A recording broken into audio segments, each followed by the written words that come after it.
Designer Wardrobe was founded in 2013 by Donielle Brooke while she was fighting thyroid cancer. Originally, it was a marketplace on Facebook for women to buy, sell and rent clothes, but since then has done a major pivot, got in some serious investors and hired a new CEO for growth. NBR's Fiona Rotherham spoke with the founder, along with the new chief executive, Ruby Morgan. Let's start with you, Ruby. You've taken on the CEO role this year with Designer Wardrobe. What attracted you to the business? It was actually quite an interesting story. From back when I worked at Trade Me, was really interested in the fashion category and really thought someone should break it out and do it better. And then obviously Donielle did do that, and I kind of followed it through its Facebook days and then onto it when it became a website and an app. And then within the last year, I actually was really closely following Rent the Runway in the States and really wanted to start that business. Thought maybe it's the time that I'll start my own business. Never known if I've really been entrepreneurial. And thought maybe I'd start it, and then spoke to my brother about it actually, and he said, speak to Shane, who's the majority shareholder in Designer Wardrobe. That's Shane Bradley, yeah. And so he said, I think he's about to launch that. So I spoke to Shane, and yeah, he was about to launch it like 2 weeks later. And so then from then on, I was just speaking to Shane and the guys for about the next year. Something that I've always been really interested in, and I think makes a lot of sense, the rental piece in particular. So can we talk about that? Because my understanding is Designer Wardrobe's always done rental. So what's new about this bit? So to begin with, we were just a marketplace, so peer-to-peer. You sell to me, you buy from me, you rent to me. And then Donnie really noticed the rental piece getting super popular and getting heaps of traction. And so from that, you look at the overseas competitors, and how they differ is that they own the stock. So they own the dresses and they have physical stores and they rent them out. So we've moved towards that in the last year. And it's just over 50% of our revenue now, so it's super, super high growth, which is exciting. Donielle, can we just go back a step? You founded the business in 2013 when you were suffering from thyroid cancer. Did you know what you were doing at that stage? What were you thinking? It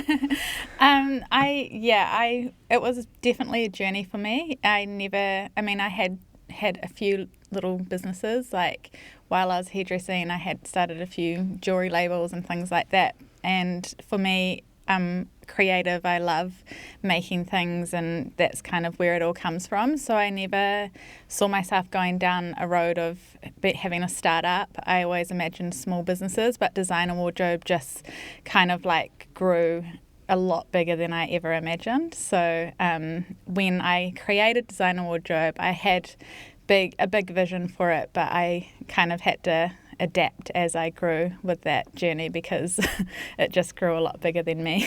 Yeah. So Aidan Bartlett got involved early as the first CEO. Is he still involved, and why did he sort of step aside from that role? Yeah, so Aidan was actually my partner for 7 years, and so naturally when I started Designer Wardrobe and evolved that journey and kind of decided I wanted to create a website, Aidan was the first person that I naturally turned to, and he's been amazing on this journey. He's still involved. And we just, from day dot, kind of saw Designer Wardrobe as being a community, not just for our members, but for the people behind it. So he is a huge part of Designer Wardrobe, but it was like a natural flow for us to bring someone else on board because it's like a huge amount of work, and he does need the support with that. So it was just something that we saw in the future happening for Designer Wardrobe. It's quite unusual for the founder not to be the CEO, isn't it? But you were quite happy with that arrangement? Yeah, as for Aidan and I see us as having, we complement each other a lot, and so his strengths are not mine and my strengths are not his, and from day one it was just his thing to be the CEO. That's just naturally what he's really good at, and for me, I just wanted to focus on creating and focusing on where to take the business and what to do next, and that's just how it really suits us. So what qualities did you see in Ruby? I mean, what attracted you to her, I guess? I think that Ruby's the perfect fit for Designer Wardrobe because she understands the whole business side of it. She not only is really intelligent and can own that CEO role, but she's got a great eye for fashion and can really understand that side of the business, because it's really important to have all of that when I think you're driving the company, because the last thing I want to do is have to fight for the fashion side of it and explain that to someone, it's just a waste of time. So it's really great to have someone that just gets it. It's that passion, isn't it? Yeah, it is. So it's perfect. And Aidan's still a major role. Him and I and Donnie, it's actually a super flat hierarchy, so we all complement each other really well. I sit between the two of them and we do a lot of things collaboratively. Yeah. So Do you think it's easier or harder then to take on a CEO role where the founders are still quite active? it's my first CEO role, so I don't have anything to compare it to, but I would say probably harder. And Donielle and Aidan have been amazing, but it's hard because it's their baby and they've got this vision. And so trying to get this vision out of Donielle and kind of into words so that I can understand. I've been there 4 months and I feel like we're getting there now, but it's taken a while. It's definitely. And you want to introduce your own flavour, don't you? Yeah, of course. Yeah, and I want to bring some of the stuff I've learnt from Trade Me and the things I've learned in past businesses that I see can help. But equally, I need to make sure that I'm listening to their side too. So you mentioned Trade Me, and they do fashion, and they're huge in New Zealand. How do you compete against that? What's your point of difference? Community is huge. So Donielle's always made that's been a big passion point for her. And I've seen that even in just doing surveys and emails out to our database, the engagement we get is so much more than with Trade Me. People really feel like they can talk to Donielle. They message her like they're friends with her, which is sometimes a little bit painful. But you know, it's different to Trade Me. Trade Me is a big corporate and design wardrobe is still very much seen as Donielle. So that's a big point. And also the curation piece. So Trade Me fashion has no boundaries. You can list anything on there, whereas designer wardrobe, you can't get away with listing really kind of shitty, I don't know if I can say that word on here, not the best labels, you know, whereas designer wardrobe is this place for people to come and see things they know they're going to like. But you mentioned the changes do you buy sort of designer stuff that's out of season? Do you buy new and resell on the site as well? Or? No, we don't do that. The only stuff we buy is to rent, and that's generally from designers, yeah. Okay.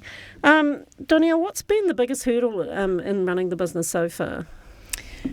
I think the biggest hurdle was probably when we were trying to figure out if we should pivot into rental, buying our own dresses, teaming up with designers and opening stores. Like that was just a massive step for the whole company because it started off a marketplace, all online, peer-to-peer, members doing it all for us. And then we kind of had to stop and rewrite the plan. It was really challenging, but it was the best thing that we could have done for designer wardrobe. So, yeah, I learnt a lot and so did everyone involved. You mentioned Shane Bradley earlier has come in. He's now the major shareholder from what I could see. What does he bring to the table?